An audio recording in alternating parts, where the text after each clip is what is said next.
hari abantu bari barigize yuko bobo nibo bonyene bafise kuvuga abandi bakanuma abandi uvuge namba ari kinyoma namba uri kurabeshera umuntu utaravye ivyo bintu uri kuravuga impact byoza kugira utaravye ivyo bintu uri kuravuga yuko hari n'abantu biza guhungabanya mugabo uwundi nawe avuga ati najewe hari ico nzi wawe hari amakuru nanje nzi wawe mu rugo iwawe wowe umvugira urugo rw'iwanje nume uvuge n'amakuru ashobora kumpungabanyiriza urugo nume navuga ati nanje nerekana najewe agatotsi kari mu mugisho ryawe ututangura kwiriza umuntu yitwa Marechal niwo mu Rwanda Apotre Mbayahaga yadukanye Mbayahaga yadutse noneho neza wagira ngo yahinduye umubatizo Burundi ni igihugu kiri muri Loni jenoside mu twibuka jenoside yakorewe abatutsi buri mwaka ku itariki zirindwi z'ukwezi kwa kane na Loni yibukiwe jenoside. Ikintu kinjohera kuri bana batipe bo baraza ngaha akavuga ibintu ku gihugu cawe warangiza kumuvuga ngo jenoside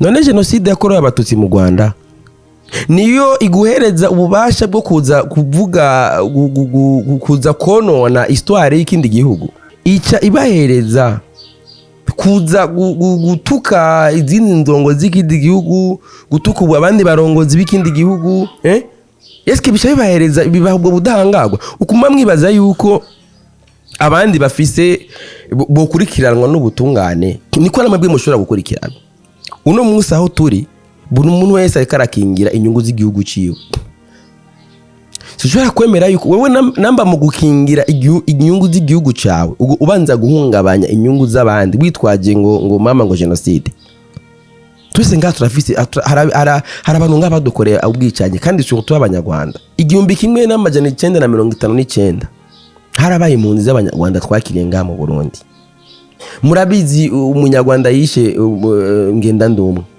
abanyarwanda bangahe bafatiwe ngaha mu makartier ngaha bafise n'amakaranga muntu niki abadocumentation mu Rwanda bafatiwe ngaha iyo abanyarwanda batari bakeneye yuko uno munsi abarundi bazohaguruka bavuga ivyabo nabone ntibari kuza kuvuga ivy'abarundi mukinumira kirazira kwivanga mu by'ikindi gihugu ahandaje uno munsi mubabajwe nuko ariko aravuga ukuri mwansi ko kuja hanze hari ukuri kushi twari tuzi twarinumira kubera ivyiwanyu mu kubaha imbibe uno munsi igisirikare cy'u Burundi kiba kibereye muri Kongo go kiragwa mbwa bikababaza abanyarwanda hako abakongomani bari muri Kongo baba barati igisirikare cy'u Burundi kiriyo kuko bateske amaradiyo mu Rwanda ariyo yama yicara aza kugira amakomantere ku gisirikare cy'u Burundi king number ziriko zirabera muri Kongo kandi ari ibintu biraba abakongomani babavane Mbayahaga abana Mbayahaga ubuzukuru ndi bafite buri kimwe cyose muri hehe muryango wa Mbayahaga none uno munsi rero mutanguye kuza murasaba ikigongwe marira y'umugwayi ntatiri kinyamuganga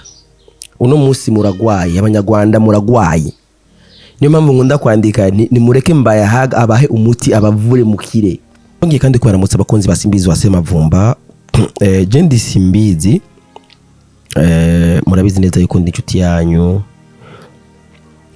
iyo ndonse akanya nongera manza kubasaba imbabazi kuba nari mazigiye ntabahereza amakontenu mwenaya akakaboro mfise ngaha muntu kitwa Fimbo Wine mbere yuko tuyaga mbanda babwira amateka ingredients jus de banane sorgho miel ni vin de banane fortifié urunugwagwa rw'iwacu kava mu Gisubi gakorwa na Dark Company Bujumbura Burundi telefone 62 12 22 22 kirazira kukanywa uzi kuza ko drivinga udafise imyaka 18 kandi wibungenze si byiza yuko uwo kano kaboro kitwa Fimbo Wine nakafimbo nyene kabisa nakano kameze bon nakano ushobora kwifashisha uvuga uti uri umuntu w'umufana w'ugwagwa uri umufana w'akantu kagasongo kameze neza akanagatobe keza kambiye kibitoke k'Igisubi gakoregwa ngaha nyene iwacu kakaba kazwi ku izina rya Fimbo Wine. Imbere yuko tuyaga ibindi byose nagomba aka kantu nashaka ndabereke kandi kameze neza cyane. So turekane gato na Fimbo rero mwakabonye. Nari nkeneye rero ikintu ama point nari nkeneye ko tuyaga kuno munsi. Hari abantu baramaze iminsi basanga inbox ati simbizi urabona ukuntu nibi surtout murazi neza yuko ibiganiro nk'ibi iyi concept nagiye kuzana murazi yuko ari naho ndayikoresha aricyo ndiko ndashikiriza ku byo nzi biba bivuye hakurya mvuze hakurya abaraho mu gihugu kibanyi cy'u Rwanda. Igihe twasaba yuko abanyarwanda bo kwirinda kuza barivanga mu by'igihugu cy'u Burundi, twarabivuze ubwa mbere bafata ibiti bashira mu gutwi, turabivuga ubwa kabiri ubwa gatatu. Ndafise abantu hari ibintu ngomba ndabumvishe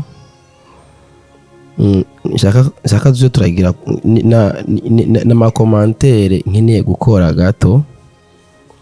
Ni juste ku bantu nibo nyene ijoro n'umurango saa sita n'ijoro mu gatondo ugiye ukaraba ibintu bagenda bashikiriza ku binyamakuru byabo ni Uburundi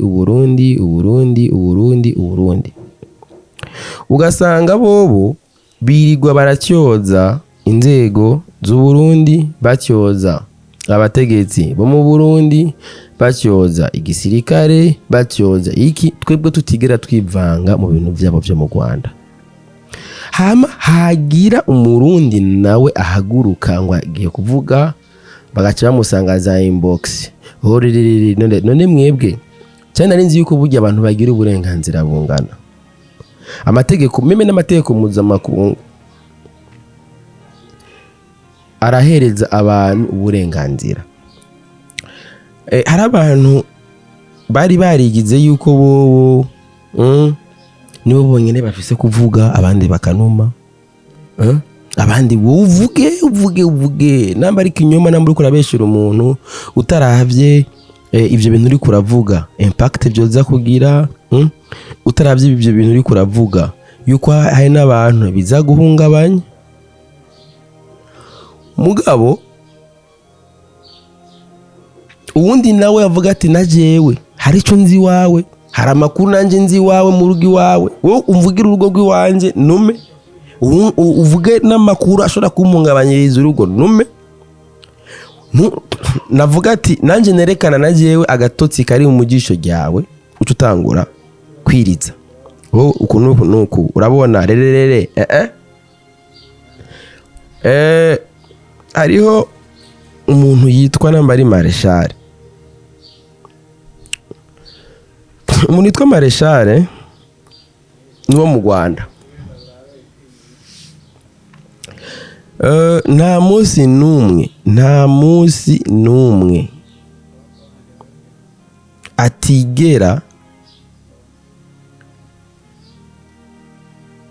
avuga ku Burundi n'umugambwe CNDD-FDD guhera ku wa mbere, ku wa kabiri, ku wa gatatu. Yavuga ubwo Burundi akavuga ibyo avuga byarangira umuntu nawe ne yaza gutanga amafakte ku gihugu ciwe acatangura kwiriza asanga abantu yandika reka nabumvishe avuga mu mpande zitandukanye. uwo ni Marshal. Ntabwo twasoza tutabateguje mu biganiro byacu bitaha, tuzababwira ibyo Apotre Mbayahaga yadukanye. Mbayahaga yadutse noneho neza wagira ngo yahinduye umubatizo yinjira muri Yorodani, suko ndayita Yorodani. Murabizi yuko muri no misi amazi misi Mbayahaga umukozi w'Imana Mbayahaga yavuze ati no sinshobora kwemera yuko igihugu canje abantu babaguma kumurabizi yuko twaratanguye turagira uko mu nyuma abandi barundi b'umutima nabone baraza mu nyumvire aba bantu yaba rwero yaba buri kimwe cyose neza yiyambika isura y'ubujenosideri atangira kwamamaza no gukorana n'abahora bavuga double genocide mu karere k'ibiyaga bigari ndetse no mu Rwanda. Uyu mugabo rero akaba yageze kuri apoje, uyu mugabo akaba arimo kwirangiza completely. Genocide ni cyaha cyakorewe isi, genocide ni cyaha cyakorewe isi yose, Loni iracyemeza.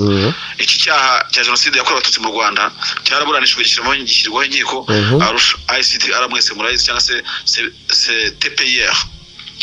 Burundi ni igihugu kiri muri Loni. Genocide nk'uko twibuka genocide yakorewe abatutsi buri mwaka ku itariki zirindwi z'ukwezi kwa kane, na Loni yibukiwe genocide. Ikintu rero kinjohera kuri bano batipe bo baraza ngaha akavuga ibintu ku gihugu cawe, warangiza kumuvuga ngo genocide. None genocide yakorewe abatutsi mu Rwanda niyo iguhereza ububasha bwo kuza kuvuga kuza konona histoire y'ikindi gihugu? Burya ikintu nkeneye kumenya poko mama ndakeneye kumenya twese turazi yuko mu Rwanda harabaye genocide. Iyo genocide turavyemera yarabaye. None burya iyo genocide yabaye mu Rwanda ica ibahereza kuza gutuka izindi ndongo z'ikindi gihugu, gutuka abandi barongozi b'ikindi gihugu, eske bica bibahereza bibahubwo budahangagwa ukuma mwibaza yuko abandi bafise bokurikiranwa n'ubutungane niko namwe mushobora gukurikirana. Uno munsi aho turi buri muntu wese ariko arakingira inyungu z'igihugu ciwe. Sinshobora kwemera yuko wewe namba mu gukingira inyungu z'igihugu cawe ubanza guhungabanya inyungu z'abandi witwaje ngo mama ngo genocide. Twese ngaha turafise hari abantu nk'abadukoreye ubwicanye kandi cyo tubabanyarwanda. Mwibuke neza yuko mu Rwanda 1959 harabaye impunzi z'abanyarwanda twakiriye ngaha mu Burundi.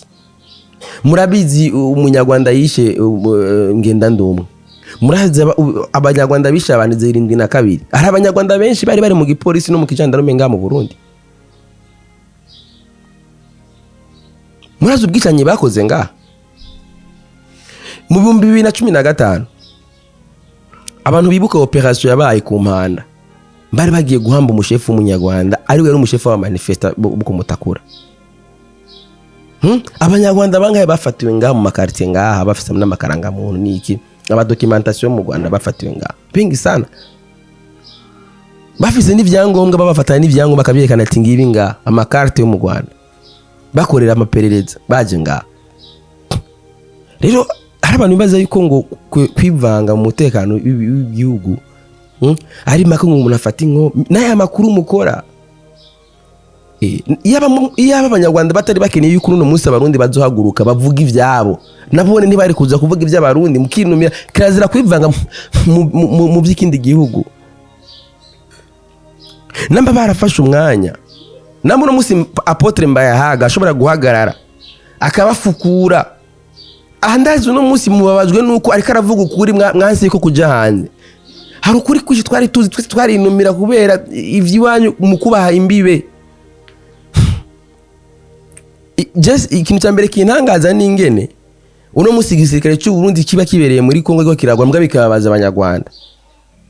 Hako abakongomani bari muri Kongo babarati igisirikare cy'u Burundi kiriyo kuko bateske amaradiyo mu Rwanda ariwe yama yicara aza kugira ama commentaire ku gisirikare cy'u Burundi king number ziriko zirabera muri Kongo kandi ari ibintu biraba abakongomani. Munyumvire uyu mutipe uyu nta munsi numwe urera tavuze Burundi nimwumvirize. Burundi buri member ntabwo bwateye agatoki ko butaremera ariko uriya no Murundi kandi ari mu Burundi. Iyo ibyaha bya genocide uri umuntu ubikorera hanze cyangwa se igihugu kitashobora kugezaho amaboko ubona ngo rero gwamukatira imanza igihugu nibo kiri obvious kugira ngo kigufate kigutemere yombi kikuburanisha. Barundi kazi muhagurukire Mbayahaga arimo kujya mu kaga mureba imiryango iramureba ntishobora kumukomanga benshi. Kandi mwibuke neza ko iyo bangamiye ituze kwisi akenshi waburana wagira ariko burya abakuri hafi ntabwo bibanezeza. Amategeko abatwaye Mbayahaga arimo yinjira muri ibintu mumureba mwa miryango yemwe barundi kazi mwamuri hehe mubwire Mbayahaga ko bafite uburenganzira bwo kuvuga ku gihugu cye, akavuga ubwiza bw'igihugu cye, akavuga politiki y'igihugu cyo yumva. Ibyo ni ibintu byiza twese dukora mu bihugu byacu, ariko kutakorenga dosiye za jenoside akajya kuvuga ngo jenoside ngo double standard ngo double genocide buri kimwe cyose. Mbayahaga urarangira kubera yuko abarenga miliyoni batikiriye muri jenoside yakorewe Abatutsi hano mu Rwanda, impinja, abasaza, abagabo, abagore, abato n'abakuru, ingeri zose zitandukanye, abantu basanzwe mu bitaro barishwa bararyamye ku barwariro. Iyi bano batipe bavugira iyo mwicara mugahora, uno munsi nta murundi aba ariko araza gukorera ku makuru y'ababazi iwanyu. Mwamaze imyaka myinshi mubifitiye ikinyoma cyanyu kiri ngaho, turakireka kavuga ati nibibereho. Mugabo kuva umunsi mwatanguye kwataka Burundi naha mutanguye rero kwiriza muzo murarondera mutira abantu ubwoba ngo Mbayahaga uri kurirangiza utarangira ninde ukunyera ari karirangiza ariko namwe bumva biko murirangiza ukumwibaza yuko ari karirangiza niko namwe muri kumurirangiza kuko nimwe mwamuhamagaye, nimwe mwatumye ibi byose bija hanze, nimwe mwatumye ibyanyegejwe byose bisokorogwa. Kandi hagira umuntu ngahaze ngaho ajya umuhari urumva iyi nuze audio ni ndende bashatse gutakorera kujya bagiye muri jenoside uko bibamereye. Kandi wibuke neza ko jenoside ntabwo uvuga ngo yabaye 94.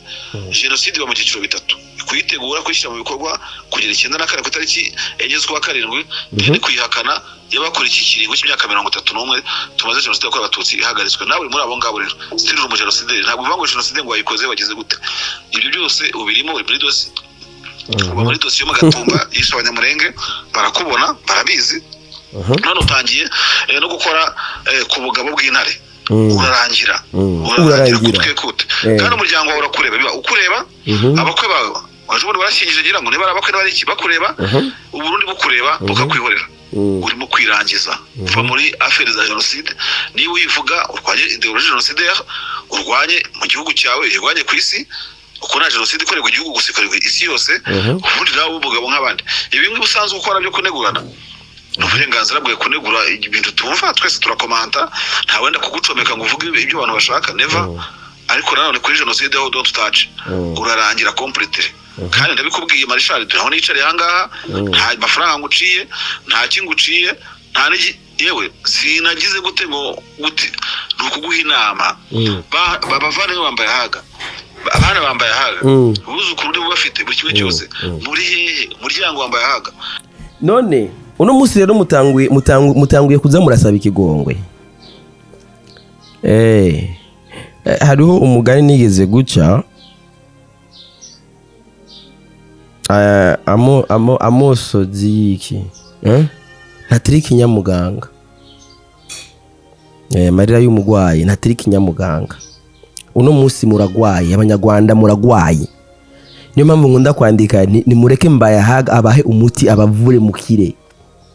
Ibi mwiriza ntibituma Mbayahaga hagarika.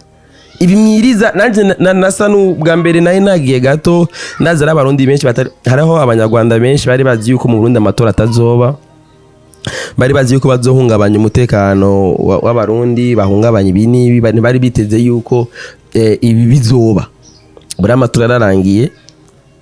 Niyo mpamvu ucumengo ku rubuga Mbayahaga niwe nyene yarahari. Ubu nanje ndagarutse nje kumufasha kumbafatira amaguru, hama urushinge arubacumite neza mugumve Abanyarwanda mukire. Uno munsi Abanyarwanda barakeneye gukira, barakeneye gukizwa. Kandi uzobakiza umuti wanyu abarundi barawufise. Kandi nimwe nyene mwisabiye yuko muvugwa, kandi turabigeje yuko no munsi Abanyarwanda ibintu ngamfise maranye ni byinshi gose amakonte, ibintu mfise ng'Abanyarwanda bagiye barandungikira byo kubafasha kubavura ni ibintu byinshi cyane gose. Surtout mwino minsi ndagiye kubafasha mu kugwanya ikinyoma.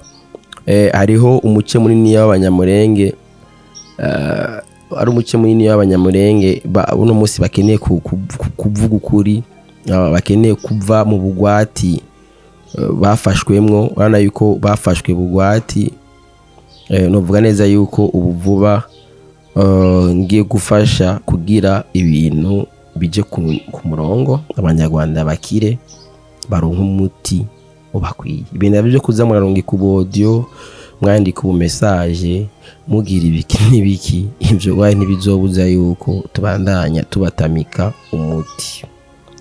Jewe ndisimbizi wa Semavumba,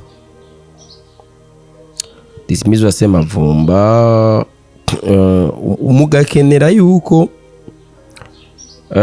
tureka kubavura, mureke kuguma muhamagara muganga.